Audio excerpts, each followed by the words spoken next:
A primeira característica é quando houve abandono ou negligência na infância. E a gente tinha parado a nossa conversa aí. Quanto de nós viemos de um lugar em que os pais eram ocupados demais, em que os pais estavam muito preocupados com a alimentação, o sustento, em garantir direitos básicos pra gente. Precisamos entender que os nossos pais, eles não faziam isso de propósito, de forma intencional. É o que faltou para eles. Se faltou alimento para os meus pais, aonde que eles vão querer me suprir? Aonde que eles vão ter mais zelo e mais cuidado para tentar não deixar que isso seja uma necessidade? Na alimentação. Então, seus pais, eles lutaram muito mesmo para tentar te dar comida, roupa, uma educação básica, porque muitas vezes eles não tiveram. O meu pai, pessoal, ele estudou até a 4ª série. Hoje, meu pai já vai fazer 70 anos. Ele só teve a oportunidade de estudar até a 4ª série. A minha mãe se casou com meu pai não tendo concluído o ensino fundamental. Hoje ela é uma enfermeira graduada porque ela teve que estudar depois de casada. Então vocês entendem que quem veio desse lugar de pouco conhecimento, de falta de alimentação básica, que essa pessoa, ei William, seja bem-vindo, tende a não se preocupar com o emocional? O Maslow, que é um social, ele vem trazer pra gente a concepção da pirâmide de Maslow. Vocês já ouviram falar da pirâmide de Maslow, que tem as necessidades básicas? Quando a gente fala de necessidades básicas, são as necessidades mais primárias. Eita, me seja muito bem-vinda, do ser humano. Eu até gosto de contextualizar trazendo a pirâmide. Deixa eu pegar uma imagem dela, eu vou colocar aqui na tela para vocês entenderem do que eu tô falando. Tá bom? Olha o que a Ruth trouxe pra gente. A Ruth trouxe uma necessidade. Eu queria ter tido carinho. Eu queria ter recebido carinho. Isso é uma necessidade que foi negligenciada na infância e vai afetar a nossa forma de se relacionar hoje. Olha, se me faltou carinho na vida adulta, ou eu vou ser uma pessoa que recusa qualquer tipo de carinho, porque pra mim é demais, tá me invadindo. Não tô acostumada com isso, eu nunca tive, não encosta em mim, não. Ou eu vou ser aquela pessoa sedenta por carinho. Eu acho curioso que tem pacientes que falam assim comigo: Patrícia, eu sou que nem um gato. Quando eu chego em alguém, eu já vou relando. Eu fico querendo carinho. Eu gosto que faz cafuné em mim, eu gosto que fica fazendo carinho. Vocês já viram pessoas assim? Eita, obrigada, William! Gratidão! Obrigada pela tiara. Muito obrigada, viu? Gratidão. Nossa, eu me senti da realeza agora. A Ruth falou, cheguei na live da melhor. Seja muito bem-vinda, Ruth. A Ruth, ó, bem assim, não gosto que me esbarrem. Às vezes se você não tiver uma neurodivergência, porque pessoas autistas, elas têm dificuldade com contato físico. Não é todo o contato físico, mas às vezes um contato físico que é mais áspero, que é mais forte, a pessoa autista ela pode ter dificuldade com esse contato. Se você não tem nenhuma neurodivergência e você é um adulto que não gosta de carinho, vamos olhar para sua infância? Será que você foi uma criança que não teve carinho? Por isso que você não gosta? É importante a gente refletir sobre isso nessa tarde. Por que eu, enquanto adulta que não tenho neurodivergência, não gosto de afeto? O marido chega a pôr na mão em mim, eu falo, não me encosta, não. Sai de perto, me deixa aqui no meu canto. Por quê? Talvez você veio num lugar em que o carinho, ele era uma moeda de troca. E aí você entende que toda vez que seu marido tá te fazendo carinho, ele tá com segundas intenções. E às vezes nem é o caso. Ele só quer ficar ali, de conchinha com a esposa. Mas se você veio de um ambiente familiar em que pessoas mais velhas trocavam carinho por dinheiro, por exemplo, faz um carinho aqui no ticket, eu te dou uma moeda para comprar bala. Precisamos olhar para isso com mais atenção, gente. Vocês sabiam que isso não é saudável? Um adulto ficar pedindo um carinho em troca de algo?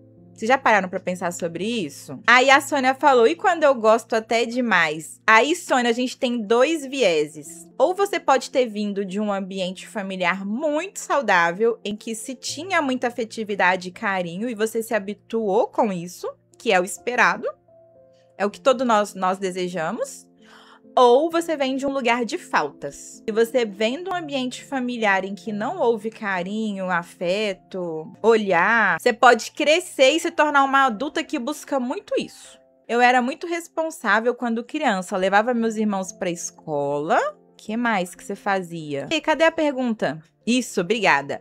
O Rodolfo falou, eu era muito responsável quando criança, eu levava meus irmãos na escola e cuidava de casa. Olha só o Rodolfo. Irmão mais velho que era responsável pelas necessidades básicas dos outros irmãos. Quantos anos você tinha, Rodolfo, quando você passou por isso? Quando você teve que assumir tantas responsabilidades? Ah lá, a Sônia já identificou, no caso dela era falta.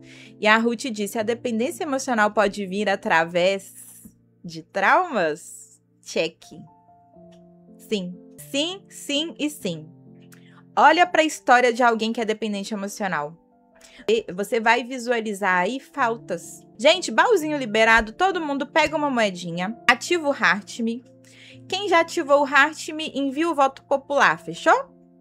Quando você clica aqui em cima onde tem um coração, tem algumas metas para você cumprir. Você resgata alguns pontos para você subir de nível. E também tem como você contribuir, igual a Raquel tá fazendo agora. Obrigada, Raquel. Para que a nossa live... Vamos lá? Alana, obrigada pelo abraço, seja bem-vinda. Pati, seja muito bem-vinda, a paz do Senhor seja contigo também. Oi, Anne, como você tá? Ah, o Ricardo, eita que eu vi um vídeo sobre isso, irmão mais velho, exatamente. Ei, Gus, seja bem-vindo. Vocês viram o meu vídeo sobre irmão mais velho? A gente tem lares, pessoal, numerosos de irmãos, em que acaba sendo responsabilidade do irmão mais velho ser responsável pelos irmãos mais novos.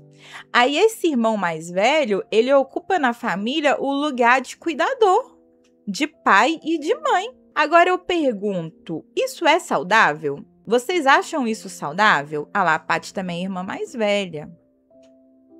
Obrigada, Anne, por compartilhar. Sim ou não? É saudável o irmão mais velho assumir a responsabilidade pela casa e pelos irmãos mais novos?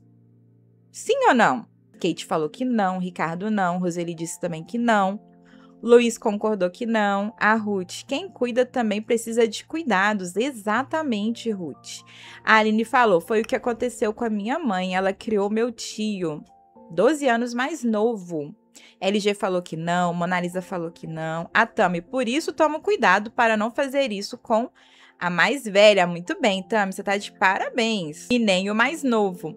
Tudo bem que a gente também tem irmãos mais novos sobrecarregados, adoecidos. Mas a gente precisa ter um olhar de atenção para o irmão mais velho. Sabe por quê? Deixa eu contextualizar vocês sobre isso. O irmão mais velho, ele é o test drive da família. Vocês já pararam para refletir sobre isso? É o primeiro filho. Aquele pai e aquela mãe, eles não vieram com um manual de como criar uma criança. O irmão mais velho, ele é o teste, gente. Ele é o que deixaram cair, ele é o que queimaram ele com água quente no banho, queimou ele com a mamadeira. Ele é o que ficava chorando até se acalmar sozinho, porque os mais velhos entendiam que se você pegasse ia ficar mimado. Tudo foi testado com o mais velho. A Anne deu risada. Lamentável, Ricardo. Você entende? Quando chega um próximo filho, as coisas já ficam um pouco mais leves, porque os pais já sabem como funciona tudo. Tudo que deu de errado foi feito com o mais velho, agora eles conseguem acertar. Já vai fazendo os ajustes. Então, a cobrança é menor com o irmão mais novo, as coisas se tornam mais leves. Então, a gente precisa considerar, sim, que o irmão mais velho, ele recebe maior responsabilidade. Os testes foram feitos com ele, de tudo de melhor e de pior que vocês imaginarem. Até frustração é depositada neles. Pensa só, a mãe não tá conseguindo acalentar esse primeiro filho. Ela fica frustrada com isso. Nossa, eu não devia ter tido um filho, porque eu não dou conta nem de fazer o meu filho ficar calado, silenciar, acalmar ele. Numa segunda maternidade, essa mãe pode entender que o chorar é natural, então não vai ter essa culpa mais. Não vai ter esse fardo mais sobre o filho. Vocês conseguem entender? E aí, quando a gente tem uma família numerosa, os pais saem para trabalhar e o mais velho fica responsável pela tropa. Poxa, mas o mais velho é criança. Ele não deveria estar fazendo coisas de criança? Ele também não deveria estar sendo cuidado, mas é incumbido a ele responsabilidades. Basta você olhar para a história dos pais de vocês. Então, quando eu olho para a história da minha mãe, a filha mais velha, a menina, ela era responsável por cuidar de todos os irmãos na ausência da minha avó. E o meu avô, ele era problemático. Ele gostava de uma branquinha, vivia por aí. Minha avó era que saía para trabalhar. E a minha tia tinha que se virar com aquela renca de menino. E não tinha nem o que dar para comer para esses meninos. O filho mais velho, ele era responsável por trabalhar fora, para ajudar a minha avó a trazer sustento para casa, trazer alimento para casa. Então, pensa a responsabilidade da minha tia mais velha, mulher. De ter que dar conta de tudo ali dentro do lar. O Ricardo, meu irmão cuidou. Meu irmão não cuidou, não. Ele meteu o pé de casa, olha. A Tami, Paty, você não é minha parente, não? Você se identificou com essa história, Tami? Aconteceu aí também? Então, é lamentável se a gente for olhar. A Kate falou, minha irmã tinha 5 e cuidava de mim bebê. Gente, a irmã da Kate tinha 5 anos e cuidava dela bebê. Eu tenho um filho de 5 anos. Ele seria incapaz de cuidar de um bebê. É surreal uma coisa dessa. Isso deixa marcas em você? E que essas marcas, elas são levadas para suas relações na vida adulta? Triste, criança cuidando de criança. Olha lá, ó, além de cuidar da Kate, ela ainda tinha que limpar a casa. A Tami, minha mãe era a mais velha de 9. Então vocês imaginam o que a mãe da Tami passou. Por que eu tô dando esse rolê aí de falar sobre os nossos pais? Como que foi a infância deles? Gente, é assim que nós conseguimos perdoar os nossos pais. Se você olhar para o seu pai e para sua mãe adulto, que te feriu, que te machucou, que te disse palavras duras, você não consegue perdoar, não.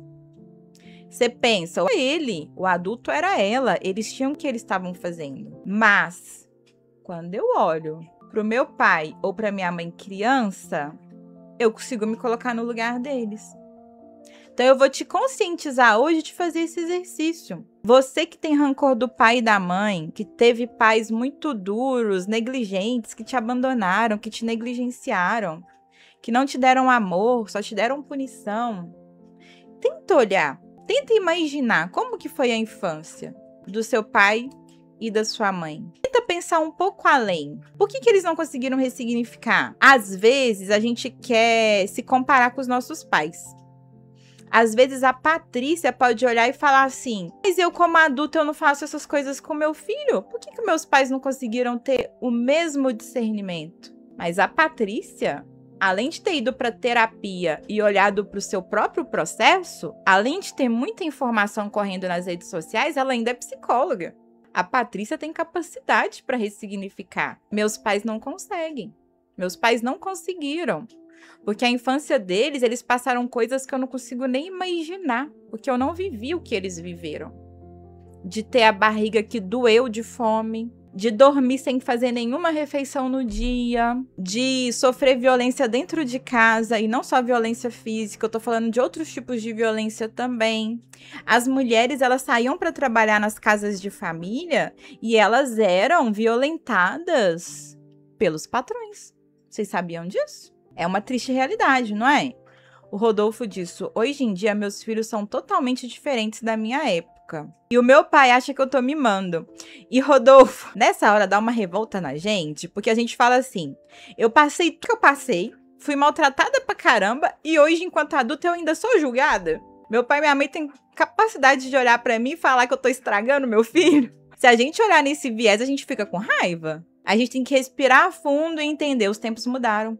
Eles não vão conseguir ver esse tipo de criação de hoje como uma criação normal. Porque eles ainda estão presos lá na época deles.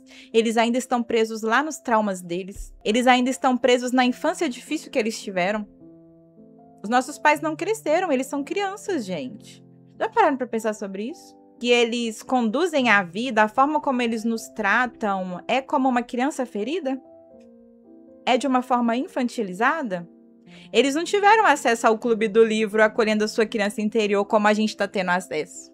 E como que a gente vai exigir que senhores hoje deem conta de ressignificar sua própria história? Talvez eles não vão dar conta de fazer esse movimento. Fez sentido, Anne? O Ricardo, minha esposa fala isso, que eu mimo meus filhos. Ô, Ricardo, claro que tem que ter um pouco de medida aí, né? Que o William... Ai, gente, eu acho que o meu ventilador chegou. Chegou uma entrega, vocês vão me esperar? Parou um caminhão gigante aqui. Ei, Suzy, seja bem-vinda, tudo bem? Me esperem, gente, vocês me esperam? Vai interagindo aí na rolagem, vamos conversando aí. Oi. Você assiste pra mim, tá? Tem medo? Não. Tem gente que tem.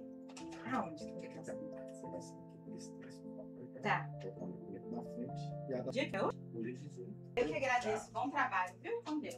Voltando, gente. Me esperem. Me esperaram? Aê! Muito bem, gente. O que vocês conversaram aí? Deixa eu ver. Voltei. Gente, eu fui receber o climatizador que chegou, que tá quente demais. Senão a gente não sobrevive. Deixa eu ver o que vocês estão escrevendo. Enquanto isso, TEP, isso aí. Não, TV Miranda. E aqui, a hora de comprar é agora, tá? Deixa eu já alertar vocês. Daqui a pouco o preço vai subir muito. Se você precisar comprar um ventilador e um climatizador, corre. Que o preço vai subir. O William falou, a minha mãe cuidou de vários irmãos. Ela com 15 anos. Olha aí. E a mãe dela tinha partido. Então, ela teve que fazer esse movimento. Ela teve que se virar, né? Teve que assumir uma responsabilidade que não deveria ser dela. Isso dói na gente quando a gente olha pra essa realidade, não dói? Pensa só. O que a mãe do William não deve ter passado? Urbano, boa tarde. Seja bem-vindo. Vocês pontuaram mais alguma coisa? Deixa eu ver. Galerinha, quem puder ativar o Heart-me, coraçãozinho laranja. Tem uma galera aí com coração cinza ou sem coração. Ativa aí pra nós, tá? Aqui em cima, ó, ativa aí pra gente. Aqui em cima tem um coraçãozinho, clica nele. Com uma moedinha, você consegue ativar o Heart-me. Igual a Cíntia fez. Daniele, gente, façam terapia. Se não fosse a terapia, eu não estaria aqui. Temos que buscar ajuda sim. Muito bem pontuado. Obrigada, Rê. Obrigada, Descobertas Digitais. Obrigada, Cíntia. É sobre isso. Façam terapia pra vocês ressignificarem a história de vocês. Ó, então, o que vai gerar traumas ou eventos traumáticos na gente? Abandono ou negligência na infância, que é o que a gente mais conversou na live de hoje. Relacionamentos abusivos. Então, sabe quando você começa a namorar na adolescência porque o seu sonho é sair de casa, porque você viveu um lar opressor, porque os seus pais não te compreendiam, não te davam afeto, não te davam o amor necessário. Já pode abrir pra gente o quê, Tami? O climatizador? Ou a agenda? Então, vamos pensar nessa adolescente? Quantos aqui não se relacionaram na adolescência querendo fugir de casa? Hein? Me contem. Quantos aqui não se relacionaram? Josi se identificou. Vocês estão curiosos? Vou fazer um vídeo, então, para vocês. Ele tá ali, ó. Vou mostrar para vocês, quer ver? Eu já tenho um aqui, tá vendo? É desse. Ele é climatizador e ventilador. Aí eu comprei outro. É aquele ali que tá fechado, ó. Viram? Mataram a curiosidade? O legal dele é que você pode colocar água gelada, que o ambiente fica fresquinho, sabe? Você coloca pedra de gelo e fica fresquinho. É igual aquele, Tami, que eu mostrei. Eu comprei outro igual. Ah lá, Mário, ó, eu tive um relacionamento abusivo e acho que os problemas estavam vindos só agora, depois de um... Rodolfo falou que gostou da live. Que bom, Rodolfo. Vou te convidar a voltar mais vezes, viu? Se você puder ativar o Heart-me aí pra receber as notificações. Depois eu faço um vídeo abrindo ele. Eu vou precisar da ajuda do meu marido, porque ele é muito grande. Aí, quando meu marido chegar, eu faço um vídeo abrindo ele e mostro pra vocês, tá bom? Ei, Sofia, seja bem-vinda! E, ó, a gente tem namoro precoce na infância ou na adolescência que a menina ou o menino foram negligenciados afetivamente. E o que a gente precisa considerar? Uma criança que veio de um contexto de vulnerabilidade, de surras, de xingamentos, de ter que abrir mão de si, das suas necessidades em prol dos outros. É o famoso, você tem que dar sim. É pra você fazer por ele sim. Ele tá te pedindo, você tem que fazer. Essas pessoas, elas se tornam vulneráveis e podem acabar se relacionando com pessoas agressivas, manipuladoras. Então, vamos pensar que tem um combo perfeito. A pessoa dependente emocional, ela vai acabar se relacionando com outra pessoa que teve um contexto de vida muito difícil. E é uma pessoa que quer cuidar de quem é dependente emocional. Eu vou cuidar de você. Eu vou te dar o que você não teve. Aí essa pessoa, ela se torna controladora. Sempre tem, né? Um controlador para se relacionar com um dependente emocional. Parece que é o alvo do controlador. Só que quando a gente olha para a história do controlador, ele foi vítima na infância de uma criação muito disfuncional. A gente tende a olhar para o narcisista, para a pessoa abusiva, agressiva, como o pior ser do universo. Mas a gente esquece que é um ser humano que foi muito violado na infância. Não foi cuidado, não foi visto, foi negligenciado. Então, precisamos ter esse raciocínio. Psicarlos, seja muito bem-vindo. Tudo bem? Ativa o Heart-Me para nós, Psicarlos. Jussara, sinto falta do meu pai até hoje. Sempre trabalhou distante. 1 semana em casa e 3 meses no trabalho. Olha o que a Jussara trouxe.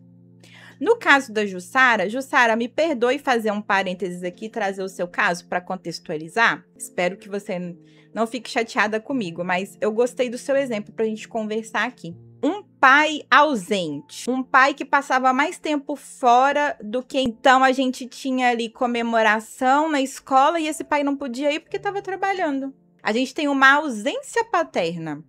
Às vezes, uma situação que você vivenciou, que você queria ter contado para o seu pai para ele te defender, ele não estava presente, porque ele estava trabalhando. Você, enquanto criança, até entende isso, né? Que era necessário. Quanto adulta também, você entende que seu pai, de fato, ele precisava trabalhar mesmo.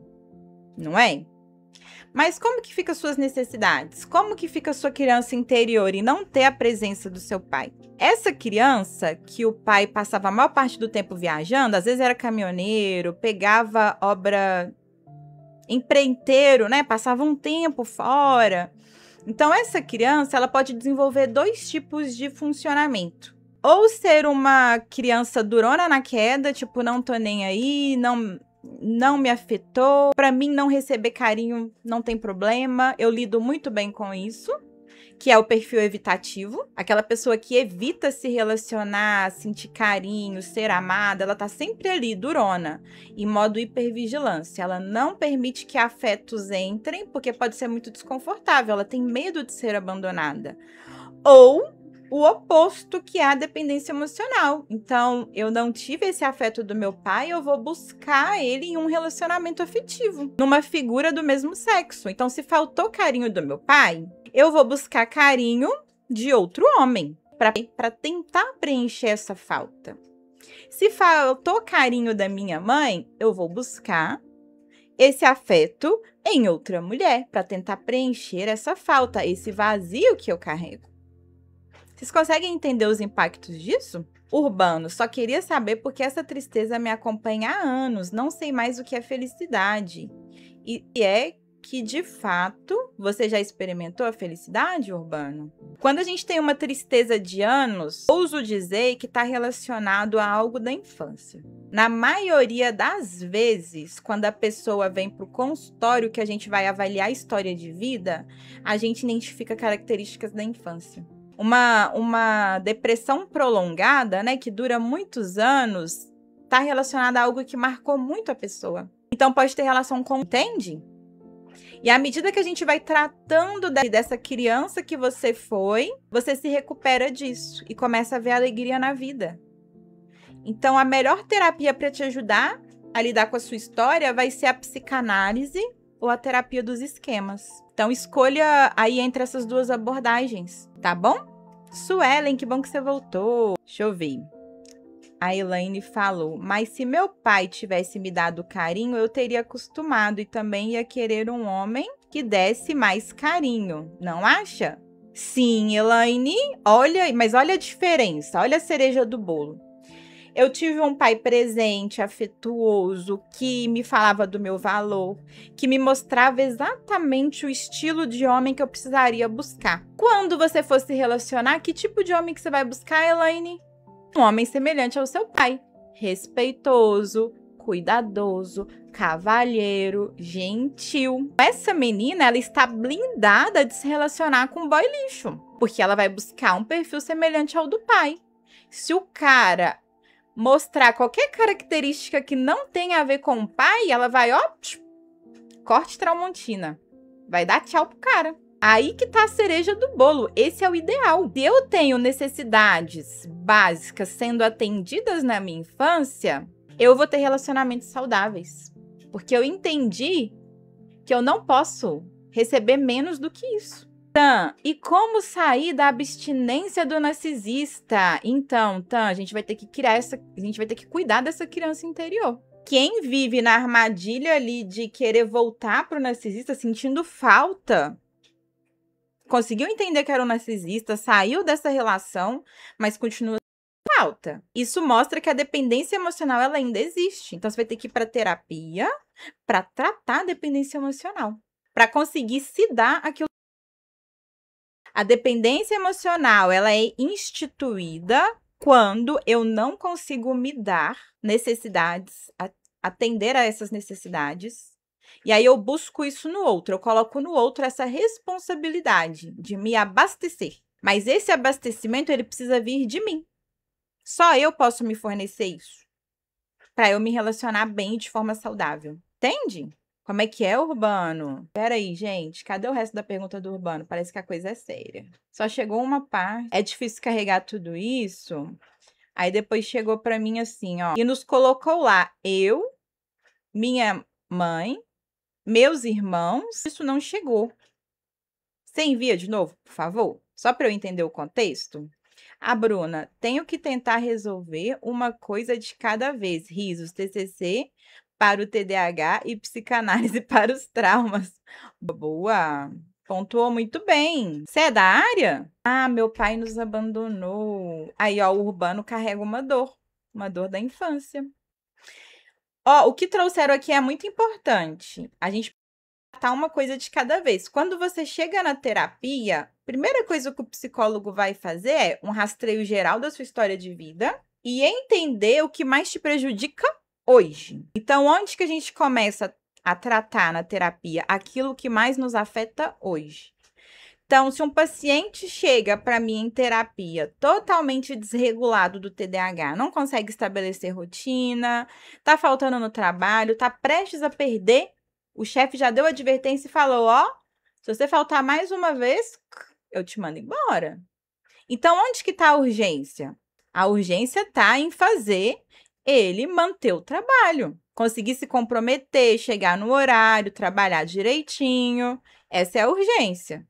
A gente trabalhou isso, manteve o trabalho, aí a gente vai para as outras áreas. E se você procurar uma psicóloga que seja TCC e esquemas, você já vai fazer o combo completo.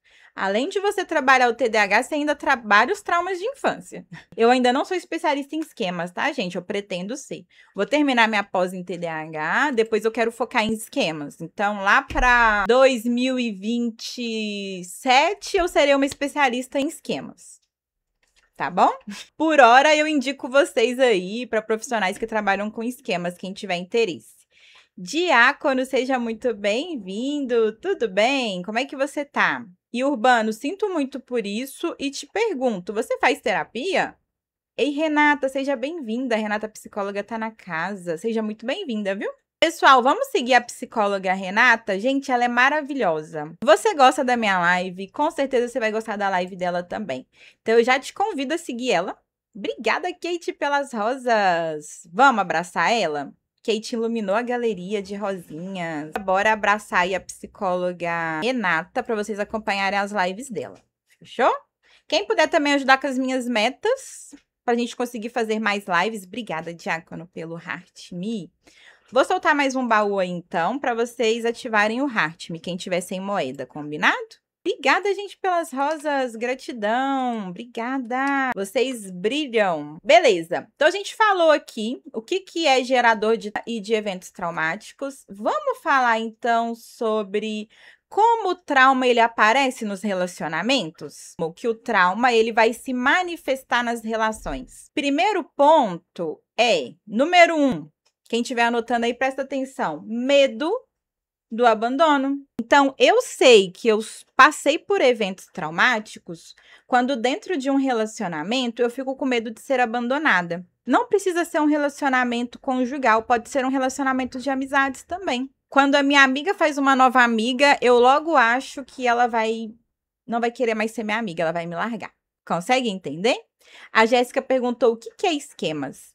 Jéssica, esquemas é uma abordagem da psicologia, assim como a gente tem a TCC, a gente tem os esquemas, que vai olhar para a infância. A gente vai falar sobre esquemas desadaptativos, que são comportamentos que você tem hoje enquanto adulta, que vieram da sua infância.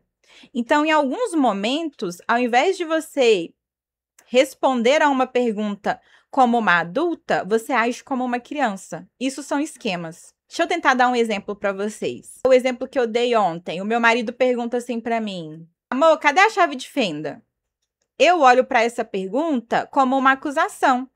E eu falo para ele: eu sei lá onde está sua chave de fenda, você tem que ser mais responsável pelas suas coisas. Agora tudo é culpa minha nessa casa? Eu não guardei sua chave de fenda, não. Procura. Opa, que resposta foi essa? Será que essa resposta foi de uma adulta saudável ou foi de uma criança ferida? O que vocês acham? Que maravilhoso, é a psicóloga, é a psicologia. Que maravilhoso é a psicologia. Jéssica, seja bem-vinda. Da criança. Lá, o Luiz estava prestando atenção. Uma criança ferida, a Mari diz. Uma pessoa estressada ao criada. Isso pode ser um dos tipos de esquema. Deixa eu ver qual esquema seria esse. Poderia ser o esquema da inflexibilidade, poderia ser o esquema da subjugação. Então, na hora de dar essa resposta, não sou eu, adulta saudável, dando essa resposta. É a minha criança ferida, falando no meu lugar. Isso é um esquema. Então, na terapia dos esquemas, a gente vai identificar cada um, aonde eles aparecem, de onde eles surgiram, como que esse esquema começou na minha vida. Foi na infância através de quê? Qual que é a raiz disso? E aí a gente vai tratar cada um desses esquemas para que eu me cure e não dê mais respostas como essa. Pensa só, tudo bem, o meu marido não se expressou muito bem na hora de falar: amor, cadê a chave de fenda? Talvez a forma que ele se referiu pareceu um pouco debochada, mas ativou o meu lado criança, não me ativou o lado adulto de que, amor, olha, a forma como você falou me soou um pouco debochada. Será que a gente pode falar de uma outra forma? Aí o marido: é mesmo, né? Desculpa, você viu minha chave de fenda, amor? Amor, não vi não. Vamos procurar juntos? Olha, adultos conversando. Ei! Percebe a diferença? Agora, quando eu tenho uma atitude agressiva para algo que eu poderia ter respondido de boa, opa! Não sou eu adulta respondendo, não. É a minha criança interior ferida que está respondendo. É através aí dos meus esquemas, dos meus comportamentos desadaptativos que eu estou respondendo. A Mari: quanto tempo o trauma de infância aparece na vida adulta? E Mari, trauma pode aparecer a qualquer momento. Pode aparecer ainda na infância, pode aparecer na adolescência, na adulta piora. Se eu não trabalhei isso antes, isso vai escalonando, vai afetando ainda mais as minhas relações, entendeu? A Renata: é realmente quem faz birra é criança. E nos tornamos adultos birrentos. Existem gatilhos, muito bem, RL. Olha aqui o que a psicóloga Renata trouxe pra gente. Precisamos refletir sobre isso. Se eu tô num dia tranquilo, se eu tô de boa, eu posso conseguir refletir sobre isso e responder de uma forma mais assertiva. Agora, se eu tô num dia ruim, eu vou agir igual a minha criança agiria nessa situação. Estão conseguindo entender? Obrigada, Josi, pelo Heart-me. Obrigada, Aline. Ó, galera, baúzinho liberado. Pega a moedinha e ativa o Heart-me. Bora? Boa tarde. Qual a idade certa para eu saber se o meu é autismo? Use. Para o autismo, já consegue se identificar com meses de vida. Um bom pediatra, na hora de fazer ali o... Qual que é o nome daquele acompanhamento, gente, infantil, que eu esqueci agora? Tem um nome, eu esqueci agora o nome. O bebê, ele não faz um acompanhamento com o pediatra? Inicialmente, quando ele nasce, é mensal, depois começa a ser de 6 em 6 meses. Nesse acompanhamento, um bom pediatra já pode identificar características de autismo na criança. Mas se isso não aconteceu, você mesma pode levar num neuroinfantil, num neuropediatra. Olha, doutor, eu identifiquei algumas características e tal, por isso que eu trouxe aqui o Joãozinho. Dá uma olhada pra gente, por favor, tá? Agora, TDAH, transtorno do déficit de atenção e hiperatividade, a gente começa a investigação a partir da alfabetização, que é os 6 anos de idade, tá bom? Então, a partir do momento que a criança começa a frequentar a escola, fica mais evidente ali os sintomas e sinais e a gente começa essa investigação clínica. Antes disso, não. A Elisângela, eu acho que tenho. Elisângela, vai ser importante você buscar, então, um neurologista para começar a sua investigação. Fechou? Então, ó, como que os eventos traumáticos vão se manifestar na vida adulta? Eu já trouxe o primeiro aí, medo de abandono. Segundo, dificuldade em confiar. Sabe aquele parceiro ou aquela parceira que são extremamente desconfiados? Sabe quando você tem um amigo que é extremamente pé atrás? Tudo ele fica, não sei não quer dizer que ele é mineiro não, tá, gente? Os mineiros têm aí um apelido carinhoso de serem desconfiados. Mas a desconfiança nas relações pode estar relacionado a eventos traumáticos. Vamos bater 100k? Quem me ajuda nos taps aí, ó, dedinho na tela? Ó, Ricardo, ai, nós temos essa fama de sermos desconfiados. Sabe quando chega alguém da cidade grande, quando chega alguém da capital, chega alguém de outro lugar, e a gente já olha assim, esse aí não é daqui não, de onde que ele é? Já tem uma desconfiança ali. Então, ó, quando a pessoa ela tá sempre esperando ser enganada ou ser traída, ela fica em modo hipervigilância, esperando que a qualquer momento vai acontecer uma infidelidade, é sinal aí de evento traumático. Obrigada, Alessandra, pelo incrível. Gente, quem puder mandar aquele amo você, que ele é uma moedinha, eu tenho uma meta para bater, eu preciso receber 5 amo você. Vocês sabem qual que é o amo você? Só você clicar aqui na sacolinha de presente, quem puder enviar ele, certo? Vamos continuar aqui, então. Desconfiança, medo de abandono. Isso, o que a Rê mandou, ó. Amo você. Obrigada, Rê. Gratidão. A Rê já mandou 6 de uma vez. Obrigada, Solange. Muito obrigada, viu? Obrigada, Milene. Gratidão. Medo de abandono, desconfiança, repetição de padrões. Então, ó, se você é a pessoa do dedo podre, tá sempre se relacionando com o mesmo perfil, obrigada, gente! Vocês arrasaram muito, obrigada. Gratidão, viu? Obrigada. Suelen, Kate, o William, Urbano.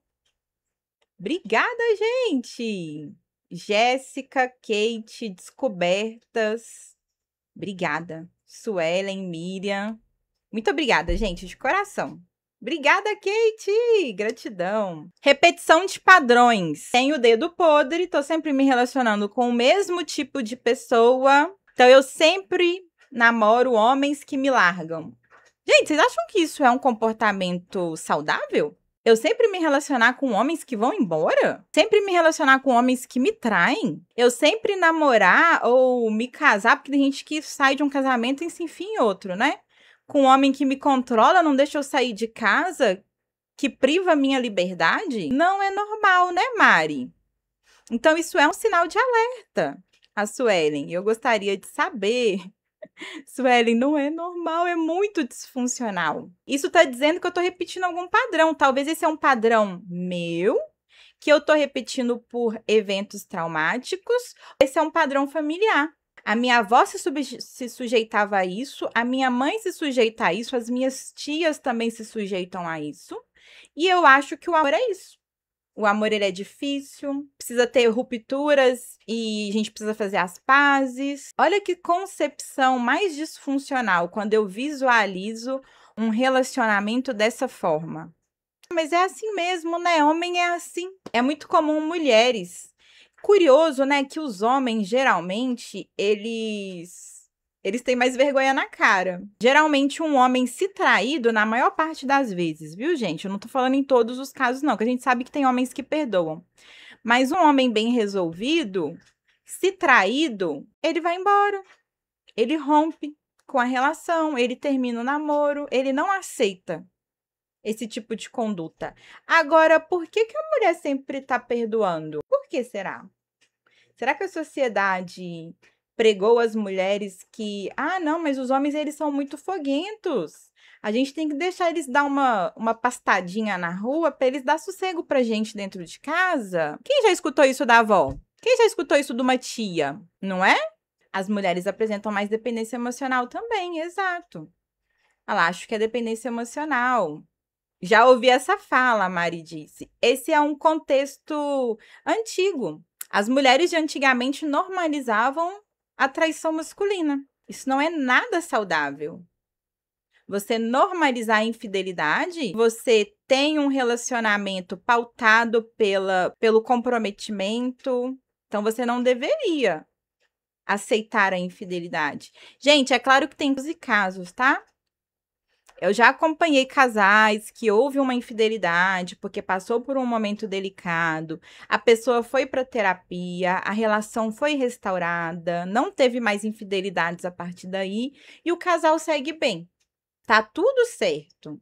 Se você tá repetindo esse padrão em todos os seus relacionamentos, não tá nada certo. Esse é o alerta. A Anne falou, até hoje acontece. Tiago, minha avó era assim com meu avô. Olha o que o Tiago trouxe. Parabéns, gente! 105k de TEP. Vocês arrasaram. Vamos comemorar? Muito bem. Vamos tentar bater 110? Gente, eu tenho que ir embora! É a hora, minha paciente já tá me esperando. Agora que eu vi. Empolguei aqui. Só porque a live estava muito boa, tem 150 pessoas na casa. Quem tá aqui pela primeira vez, me dá um oi. Quem tá aqui comigo pela primeira vez, me dá um oi pra eu te conhecer. A Dani perguntou, que cor você pinta o cabelo? É uma misturinha, Dani. É a tinta da Coleston, é a 67 chocolate e a 73. Aí eu faço uma misturinha. Gostou do meu cabelo? Deixa eu ver quem tá falando aqui. Eli, Ana, Zizi, Val, Mila, Mari. Obrigada, Dani. Flávia, Miriam. Mara, boa tarde. Sol. Isabel, Luciane, Mari, boa tarde. Ó, quero convidar você que tá aqui pela primeira vez a me seguir. Clica aqui em cima, ó, no botão de seguir. Eu faço live todos os dias. Amanhã estou aqui de volta ao 12h30 e já aguardo a sua companhia. Essa live estará gravada. Ricardo, eita, se for um paciente ansioso, vai dar ruim, hein? Imagina? Obrigada, gente, por seguir. Ah lá, casal me seguiu. Ana, Isabel, Flávia, Mila. Obrigada, gente, pelos abraços. Amanhã a gente volta. Obrigada pela participação, vocês mandaram muito bem, vocês foram super participativos hoje. Vamos comemorar para eu ir embora? Neurandos, gratidão. Hey, você mora dentro do meu coração, obrigada. E Luiz também tá arrasando na moderação. Gratidão, viu, Luiz? Amanhã a gente volta. Batemos 100 de TEP? 111 já. Obrigada, Maísa, de coração. Que vocês tenham uma ótima tarde. E amanhã a gente volta. Combinado? Beijo, pessoal. Ótima tarde para vocês. Mais tarde, essa live vai estar disponível no canal. Psi Patrícia Leopoldino. Já me segue lá no YouTube, tá bom? Eu que agradeço, Rodolfo. Beijos, Renata. Obrigada, William. Beijo, gente. Obrigada, Kate. Obrigada, Anne. Tchau, Alessandra. Obrigada pelos presentes. Tchau.